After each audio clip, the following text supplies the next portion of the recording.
A warm welcome to all of you.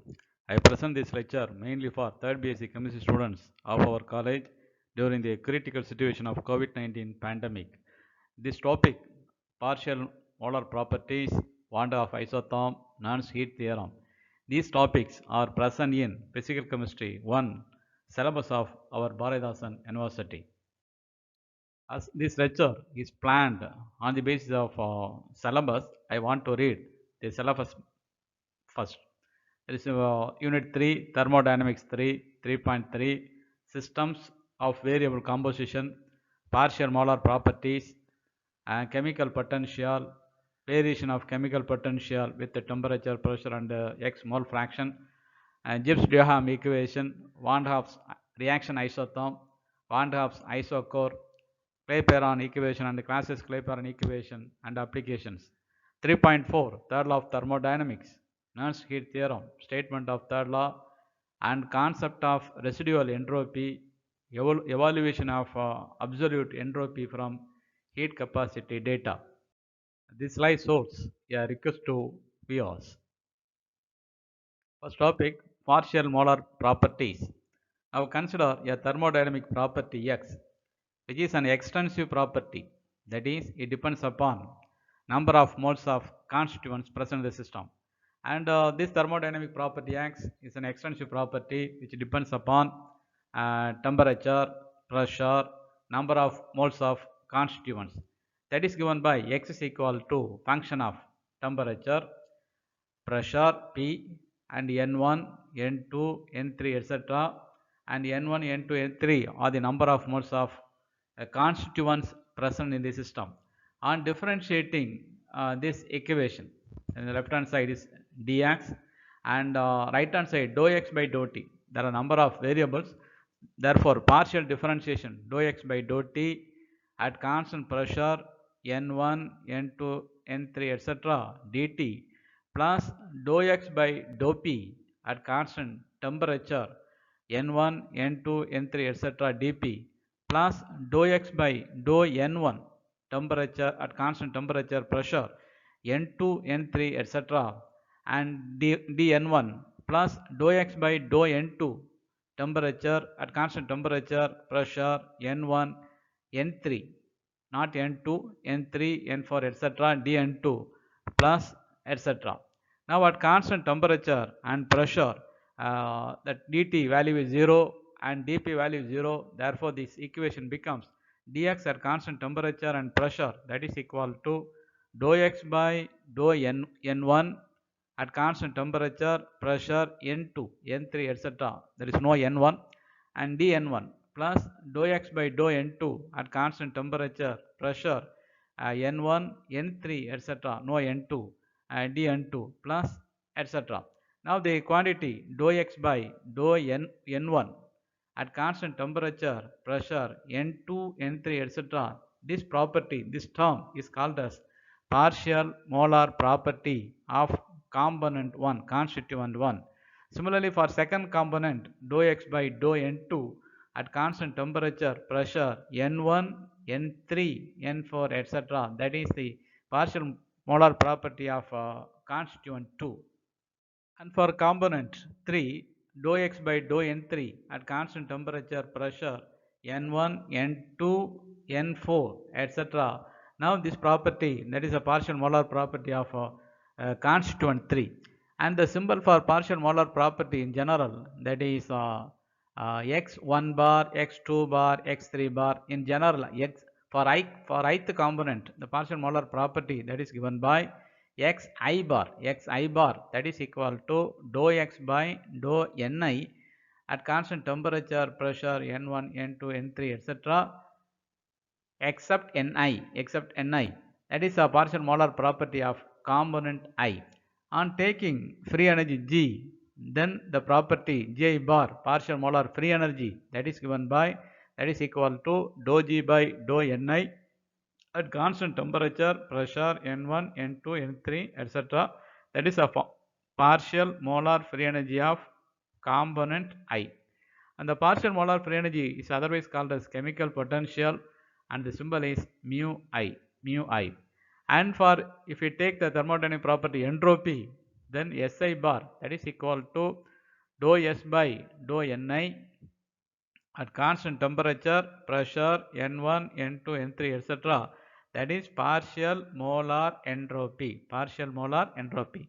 Similarly, we can write the partial molar volume, partial molar work function, etc. So next topic, that is Gibbs-Duhem equation. Now consider a thermodynamic property, Gibbs free energy. The symbol is G. It is an extensive property, depends on temperature, pressure, and number of moles of constituents. That is G is the function of a temperature, pressure, N1, N2, N3, etc. Now on differentiating this equation, on left hand side, that is dg, and right hand side partial differentiation. There are number of variables, therefore the differentiation is partial differentiation.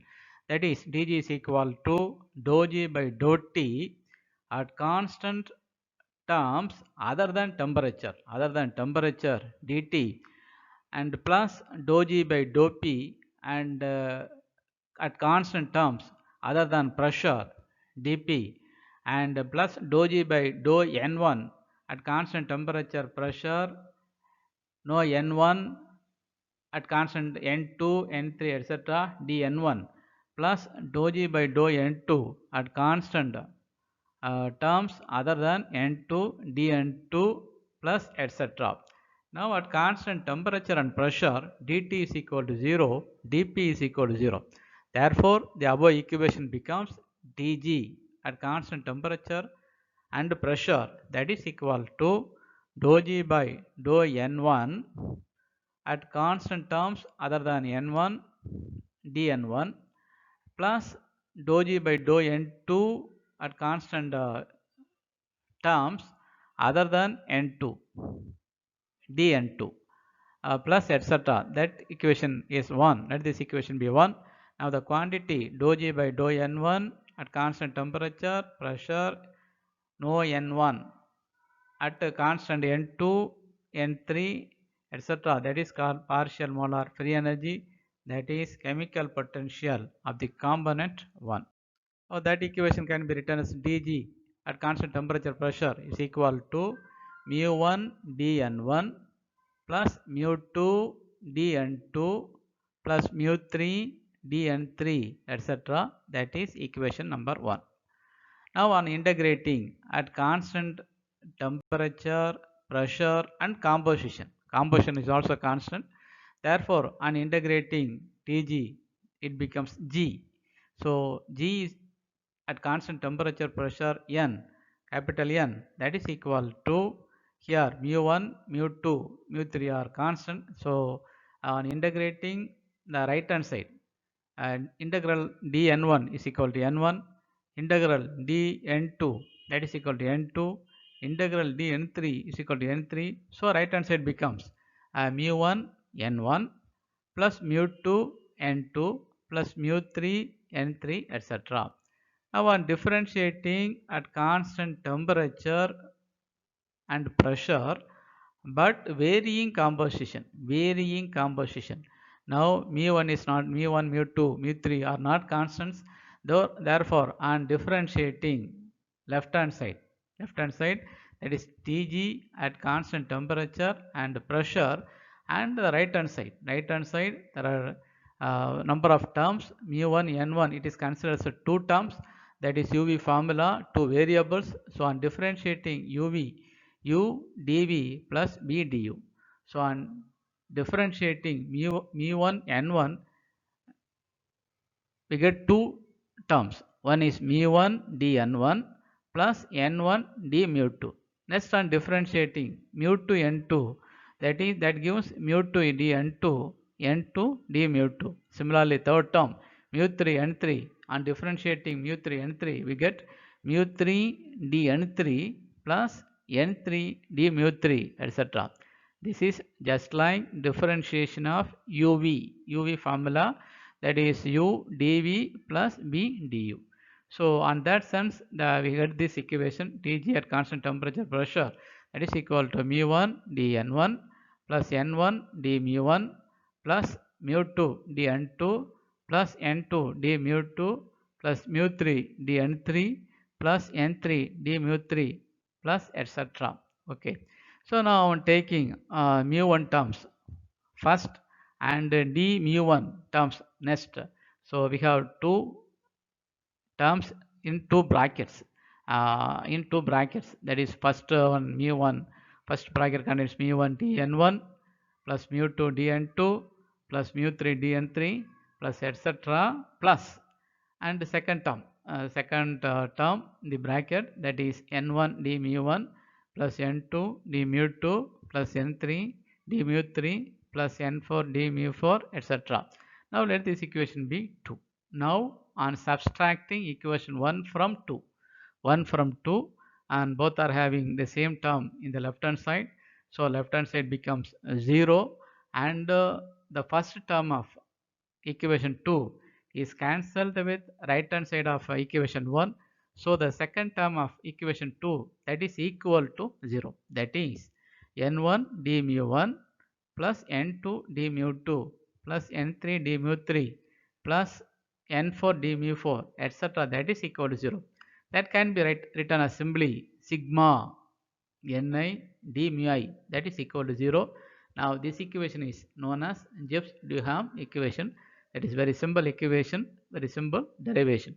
For system containing two components, the equation becomes n1 d mu1 plus n2 d mu2 is equal to 0. For a system containing three components, n1, n2, n3, three components, number of modes of components n1, n2, n3, then the equation becomes n2 d mu1 plus n1 d mu1 plus n2 d mu2 plus n3 d mu3, that is equal to 0. For a system containing three components, the Gibbs-Duhem equation becomes n1 d mu1 plus n2 d mu2 plus n3 d mu3 is equal to 0, is equal to 0. Now this is Gibbs-Duhem equation. This derivation is frequently asked in the university examination. That is very important equation, Gibbs-Duhem equation. Next one is applications of Gibbs-Duhem equation. So there are two applications. One application is this equation is helpful in calculating partial molar quantity of a binary mixture by measuring the composition of the mixture. That is one application. Another application is this equation is helpful in calculating partial vapor pressures by calculating the total pressure. These are the two applications of Gibbs-Duhem equation. Now next topic is variation of chemical potential with the temperature. Variation of chemical potential with the temperature means that is dou mu I by dou T, and other than temperature all are constant. That is the title, variation of chemical potential. What is the value of dou mu I by dou T at constant pressure n1, n2, n3 etc. except temperature. So that is that value. What is that value? That is the topic, variation of chemical potential with the temperature. Now we know mu I, that is chemical potential ith component, that is given by dou G by dou Ni at constant temperature, pressure n1, n2, n3 etc. Now on differentiating left hand side and right hand side with respect to temperature. So left hand side becomes dou mu I by dou T at constant pressure, no temperature, at constant pressure n1, n2, n3, that is equal to dou square right hand side differentiation, double differentiation, dou square G divided by dou Ni, that is already there. Now dou T with respect to temperature, that is our term dou T. Now let this equation be 1. Now we have a fundamental equation in thermodynamics, dG is equal to VdP minus SdT. VdP minus SdT. Now at constant pressure, this equation becomes, because dP is equal to 0, dou G by dou T at constant pressure, that is equal to minus S. Now on differentiating this equation with respect to Ni, that is number of moles of ith component, that is to change the left hand side of this equation to that of the term in the equation 1, that is dou square G by dou Ni dou T. Now we have dou G by dou T. So to change these two, double differentiation in the equation 1, so it is differentiated. This equation is on differentiating this equation with respect to Ni, that is dou square G by dou Ni dou T, and right hand side becomes minus dou S by dou Ni at constant temperature, pressure, N1, N2, etc. And that is equal to minus SI bar.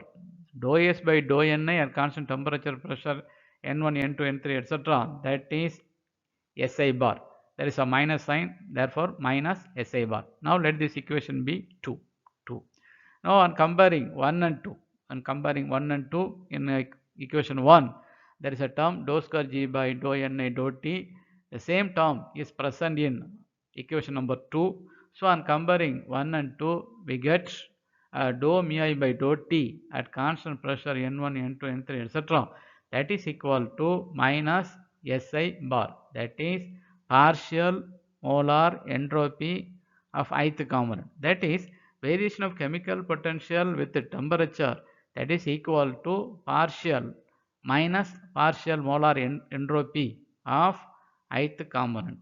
That is the variation of chemical potential mu I with the temperature. So next topic, variation of chemical potential with the pressure. So mathematically that is dou mi by dou P at constant temperature, no pressure, N1, N2, N3, etc. That is the topic. So what is the value? What is the answer for the differential term? So mu we know mu is equal to dou G by dou Ni at constant temperature, pressure, N1, N2, N3, etc. and differentiating this equation with respect to pressure. So left hand side becomes dou mi by dou P at constant temperature, no pressure term, N1, N2, N3, etc. That is equal to right hand side. That is there is dou G by dou Ni. Now once again differentiating with respect to pressure, and right hand side becomes dou square G by dou Ni dou P. Let this equation be 1. Now we have the fundamental equation dG is equal to VdP minus SdT. Now at constant temperature T, dt is equal to 0. Therefore, the equation becomes dou G by dou P at constant temperature, that is equal to volume. Now on changing this equation is become the double differential term in the equation 1. So on differentiating with respect to Ni, that becomes dou square G by dou Ni dou P. That is the term in the equation 1. So on right hand side, on the same differentiation, dou V by dou Ni at constant temperature, pressure, N1, N2, N3, etc. And on right hand side, the value is that is equal to Vi bar, that is partial molar volume. Now let this equation be 2 on comparing equation 1 and 2. In both the equations, there is a term, and the term that is dou square G by dou Ni dou P, dou square G by dou Ni dou P. So on equating the remaining term, that is dou mi by dou P at constant temperature N1, N2, N3, etc. that is equal to Vi bar. So that is variation of chemical potential with the pressure, that is equal to partial molar volume. That is the topic. Next topic is want of isotherm. Now consider a reversible reaction AA plus BB, reversible arrow CC plus DD. Here A and B, capital A and capital B are the reactants, capital C and capital D are the products, and small a, small b are the number of moles of reactants, and small c and small d are the number of moles of products. Now consider a thermodynamic property, that is Gibbs free energy, the symbol is G, which is an extensive property, depends on temperature, pressure and the number of moles of constituents. Free energy change of above reaction is delta G, that is equal to free energy of products minus free energy of reactants, that is G of products minus G of reactants. Since the reaction has 4 components, now the free energy is taken as a partial molar free energy, that is chemical potential. Now delta G is equal to chemical potential of products minus chemical potential of reactants, that is delta G is equal to C mu C. plus D mu D minus A mu A plus B mu B. There is a term in the first bracket, that is chemical potential of products, and the term in the second bracket, that is chemical potential of reactants. That is delta G is equal to chemical potential of products minus chemical potential of reactants. Let this equation be 1. Now the chemical potential is related to activity by the equation mu is equal to mu 0 minus RT ln A. Here mu is the chemical potential and mu 0 is the chemical potential at standard condition, that is standard chemical potential value, minus RT or gas constant T temperature, and A is the activity. Now this is an equation from thermodynamics, that is mu is equal to mu 0 minus RT ln A. Now we can apply this equation for various components. For component A, mu A; for component B, mu B; for component C, mu C; and for component D, mu D. For in the case of component A, mu A is equal to mu 0 A plus RT ln AA. In the case of component B, mu B is equal to mu 0 B plus RT ln AB. In the case of component C, mu C is equal to mu 0 C plus RT ln AC. And for component D, mu D is equal to mu 0 D plus RT ln AD. Now on substituting the chemical potential of various components in equation 1, that is delta G is equal to C mu 0 C plus C RT ln AC plus D mu 0 D plus D RT ln AD. These are the chemical potential of products, minus A mu 0 A plus A RT ln AA plus B mu 0 B plus B RT ln AB. These are the chemical potential of reactants. So on taking the first term of the various components, that is mu 0 of various components, that is C mu 0 C plus D mu 0 D minus A mu 0 A plus B mu 0 B plus the remaining terms. So the mu 0 terms, that is first on taking the mu 0 terms, that is mu 0 of products minus mu 0 of reactants, that is given by delta G0. So the equation becomes delta G0 plus CRT ln AC plus DRT ln AD minus ART ln AA plus BRT ln AB. So that becomes, that is equal to delta G0 plus RT ln AC power small c, that is the number of moles of components that is taken in the power of activity power. So the number of moles C, D, A, B, these are present in before the log.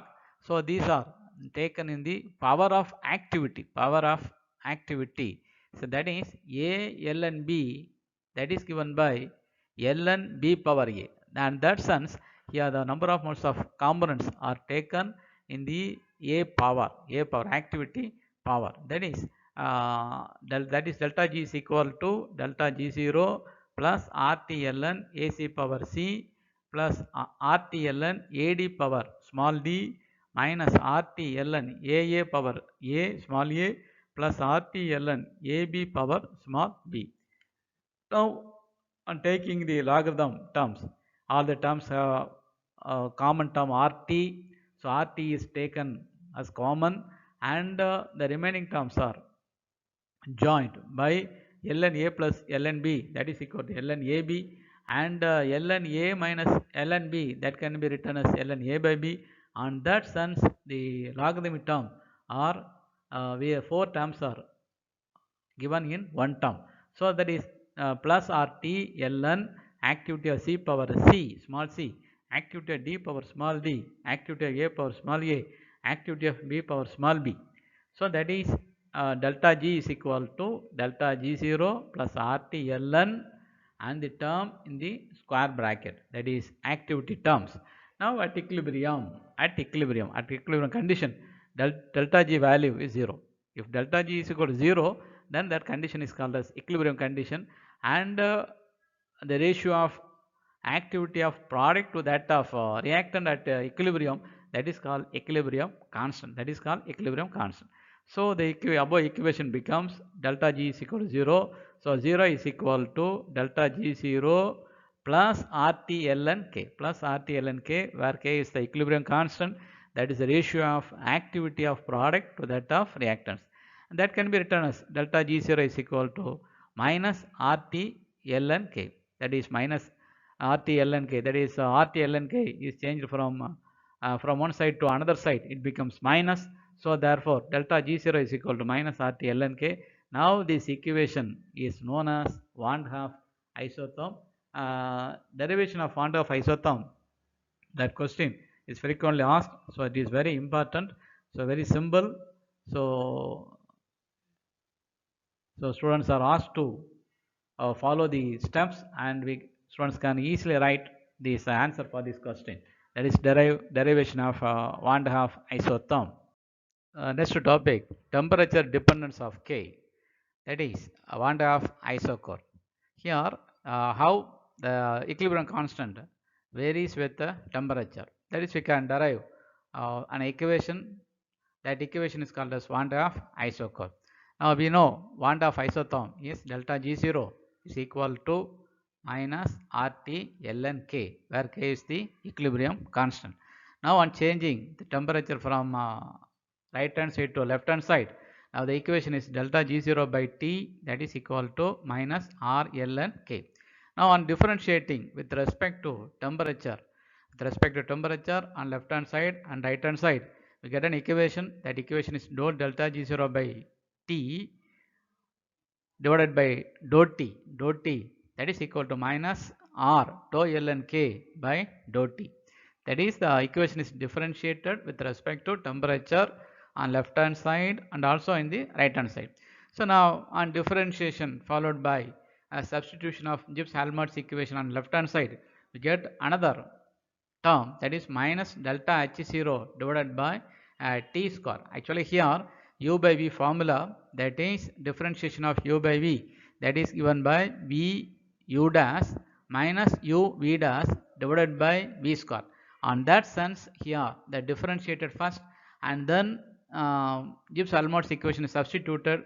So we get the equation minus delta H0 divided by T square, that is on the left hand side. And on the right hand side, that is equal to minus R dou ln K by dou T. K is a function of temperature, it depends upon temperature. So now the equation delta H0 divided by RT square is equal to dou ln K divided by dou T. By cancelling negative charge and changing the value R from right hand side to left hand side, we get this equation delta H0 divided by RT square, that is equal to dou ln K divided by dou T.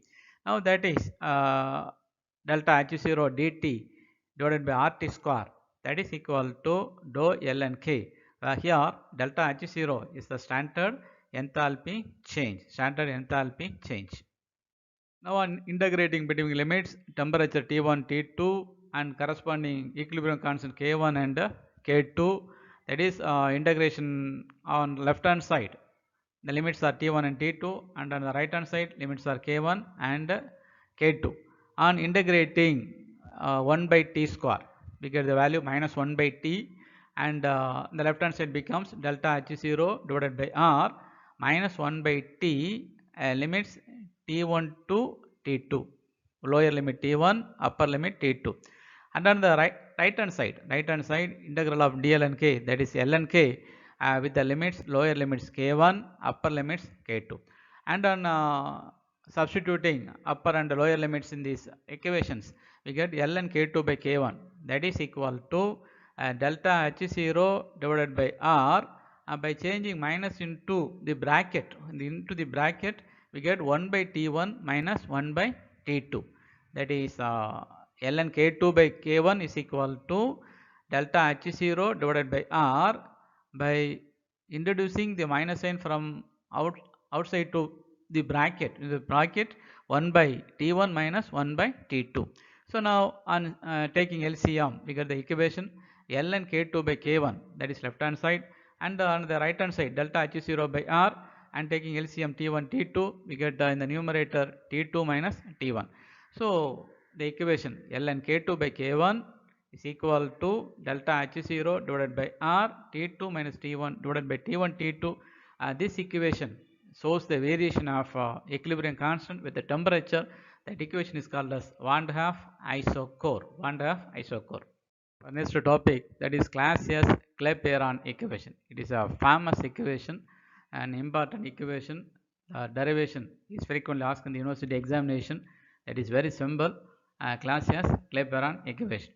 Now this equation is applicable to all physical transformations like fusion, vaporization, sublimation, and transition. For all physical transformations, we can apply this equation. First, an equation is derived by Clapeyron, and it is developed by another scientist, Clausius, and the final equation is called as Clausius-Clapeyron equation. Now, what is Clapeyron equation? That is dou P by dou T is equal to L divided by T delta V. T delta V. Here, L is the molar latent heat of transformation. Molar latent heat of transformation, and delta V, that is change in volume. And Clausius-Clapeyron equation, that is dln divided by dt, that is equal to L by RT square. This is Clausius-Clapeyron equation. Now at boiling point, liquid and vapor are in equilibrium, and that is equilibrium between water and water vapor. In the case of water, if the process is vaporization, the process is vaporization. If P1 and P2 are vapor pressures at two temperatures T1 and T2, then a simple relationship can be found. That equation is ln P2 by P1, that is equal to delta HV divided by R T2 minus T1 divided by T1 T2, where delta HV or capital L, that is molar latent heat of vaporization. Molar latent heat of vaporization. This is known as Clausius-Clapeyron equation in the integrated form. So these are the something about Clausius-Clapeyron equation. Next we can see the derivation of Clausius-Clapeyron equation. Next, derivation of Clausius-Clapeyron equation. Now this I have already told, this Clausius-Clapeyron equation is applicable to all physical transformation like fusion, sublimation, vaporization, and transition. So now the physical transformation, we have two phases. In the case of vaporization, liquid and vapor are in equilibrium. In the case of fusion, solid and liquid are in equilibrium. In the case of sublimation, solid and vapor are in equilibrium. And in the case of transition, one allotropic form is in equilibrium with another allotropic form. There are two phases are in equilibrium. Now two phases, the initial phase and final phase. So let G1, V1, S1 are free energy, volume, entropy of initial phase, and that of final phase are G2, V2, S2. So we consider two phases, initial phase and final phase. In the case of initial phase, free energy is G1, volume is V1, entropy is S1. Similarly, in the case of final phase, the free energy G2, volume is V2, and entropy is S2. In thermodynamics, there is a fundamental equation. There is a fundamental equation, that is dG is equal to VdP minus SdT. dG is equal to VdP minus SdT. So G is the function of pressure and temperature. Now we can apply this equation for initial phase and also final phase. For initial phase, Tg1 is equal to V1 dP minus S1 dt. Let this equation be 1. And for final phase, this equation becomes Dg2 is equal to V2 dP minus S2 dt. Let this equation be 2. Now equation 2 minus equation 1, that is, on subtracting equation 1 from 2, d delta g is equal to delta V dP minus delta S dt. Let this equation be 3. For equilibrium process, delta G value is equal to 0. Therefore, left hand side of the above equation is equal to 0. Therefore, 0 is equal to delta V dP minus delta S dt. And that is by changing minus term from one side to another side, we get delta V dP is equal to delta S dt. That is dP by dt is equal to delta S divided by delta V. Let this equation be 4. But in thermodynamics, delta S is equal to delta H by T. Delta H by T. That is, on substituting delta S in the place of delta S and substituting delta H by T, we get an equation. That equation is dP by dt. That is equal to delta H divided by T delta V. The equation dP by dt is equal to L by T delta V. Here dP by dt, that is variation of pressure with the temperature, that is dP by dt, that is on the left hand side. And on the right hand side, capital L, I already told, that is molar latent heat of, in the case of vaporization, that is LV. In general, that is molar latent heat of transformation, molar latent heat of transformation, and divided by T temperature, and delta V, that is change in volume, change in volume. For vaporization process, this equation becomes dP by dt, that is equal to delta HV divided by T delta V. That is delta H becomes delta HV, that is molar latent heat of vaporization. For sublimation, it becomes delta HS, and for transition, it becomes delta HT, and for fusion process, it becomes delta HF. So the equation dP by dt is equal to L by T delta V. That equation is called as Clapeyron equation. On applying this equation to vaporization process, we get dP by dt is equal to delta HV divided by T delta V, where delta HV is molar latent heat of vaporization. At boiling point, liquid and vapor are in equilibrium.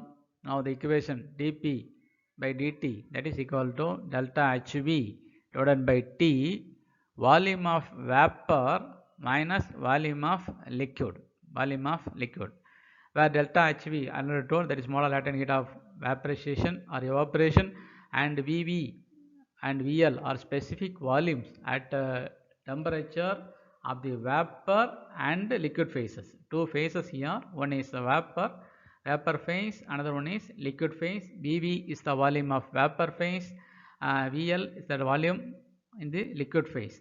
And now if we take 1 mole of the liquid, 1 mole of the component, 1 mole of the component, if it is here vaporization, so that is liquid is taken as a volume of liquid is negligible in compared with volume of vapor, it's vapor.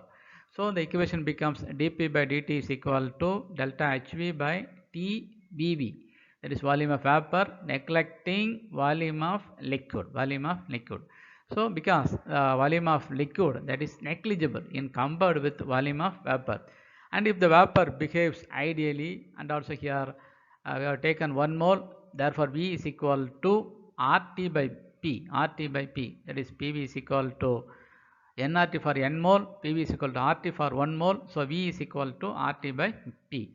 So on substituting volume of vapor for 1 mole by RT by P, we get the equation dP by dt is equal to delta HV P pressure divided by RT square, that is on substituting RT by P in the equation dP by dt is equal to delta HV divided by TV, and substituting the volume of vapor as the RT by P, we get this equation dP by dt is equal to delta HV P by RT square. Now that can be written as dP by P divided by dt, that is equal to delta HV by RT square.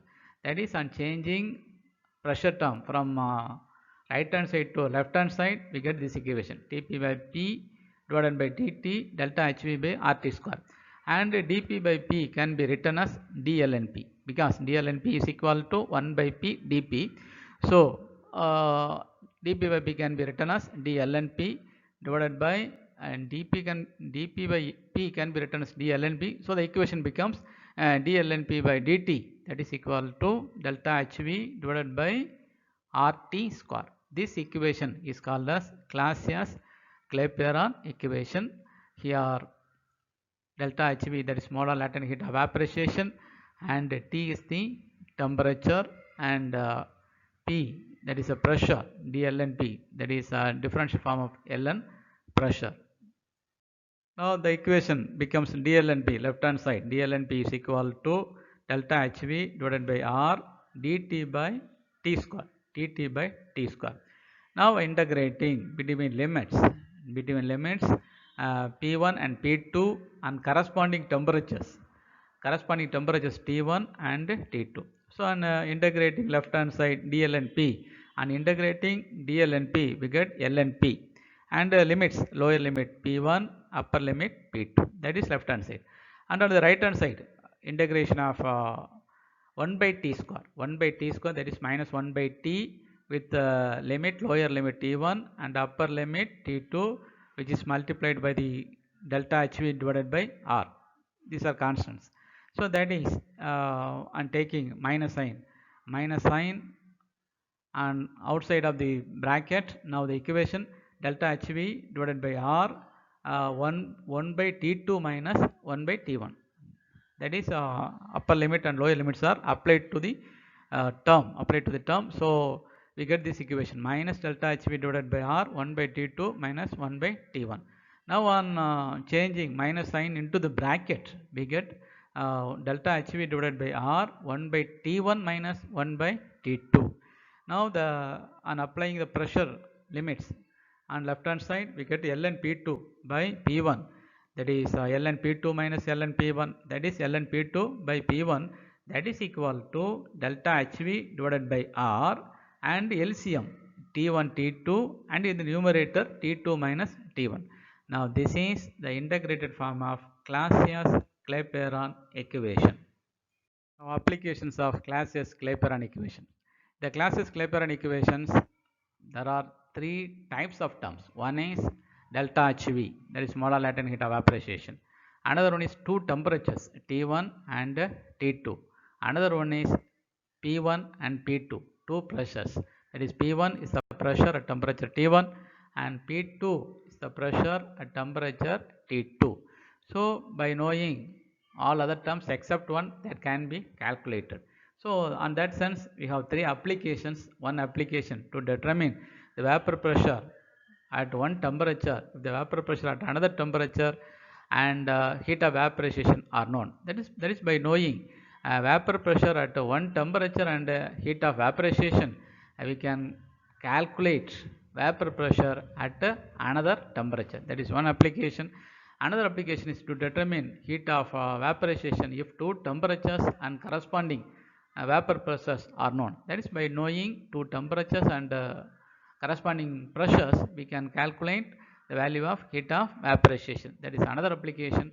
And the third application is to determine boiling point at one pressure if the boiling point at another pressure and the heat of evaporation are known. That is by knowing boiling point at one vapor pressure and heat of evaporation, we can calculate boiling point at another vapor pressure. These are the three applications of Clausius-Clapeyron equation. It is already told there are three terms.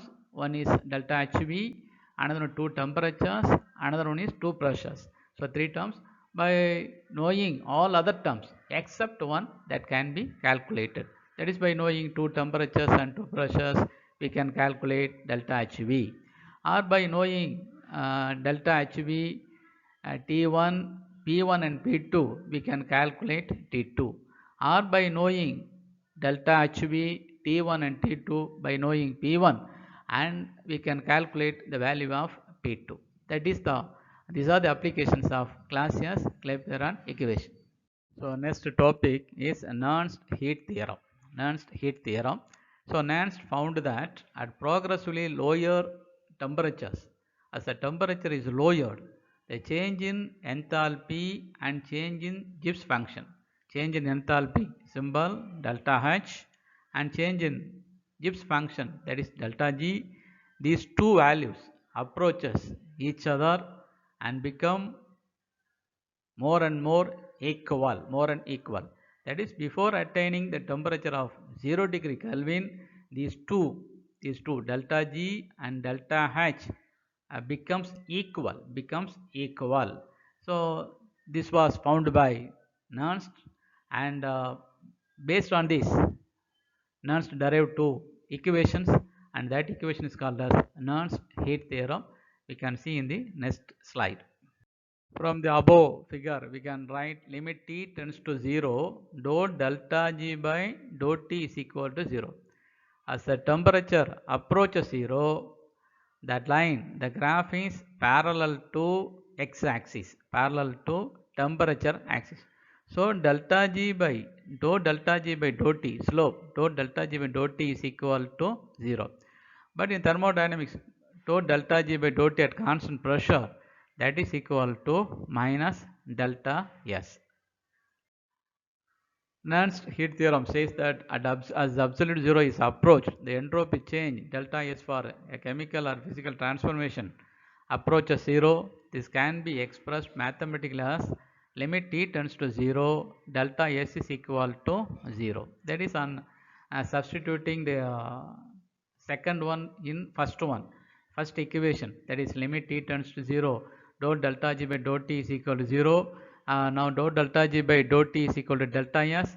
So the equation becomes limit t tends to 0 and delta S is equal to 0. This equation is one of the Nernst heat theorem.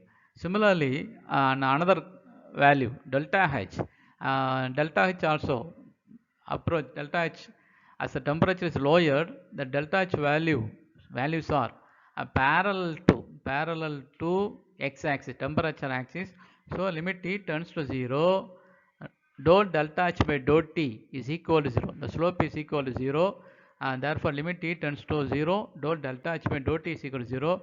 But dou delta H by dou T is equal to delta Cp. Therefore, limit t tends to 0, delta Cp is equal to 0. Now let this equation be 2. Now the above equations 1 and 2 are the modern statements of the theorem, Nernst heat theorem. So that is limit t tends to 0, delta S is equal to 0. Limit t tends to 0, delta Cp is equal to 0. These are the two statements of the theorem, Nernst heat theorem. Now significance of Nernst heat theorem. The significance of Nernst heat theorem is that it was later used by Max Planck to give the third law of thermodynamics, which is that the entropy of all pure perfectly crystalline homogeneous substance is 0 at absolute 0 temperature, that is 0 degree Kelvin. So at absolute 0 degree Kelvin, the entropy of all pure perfectly crystalline homogeneous substance is 0. All substance is entropy of all substance at absolute 0 is 0 value at absolute 0 temperature, 0 degree Kelvin. And that statement, that is third law of thermodynamics, and the third law of thermodynamics, that is given by Max Planck by using Nernst heat theorem. That is the significance of Nernst heat theorem.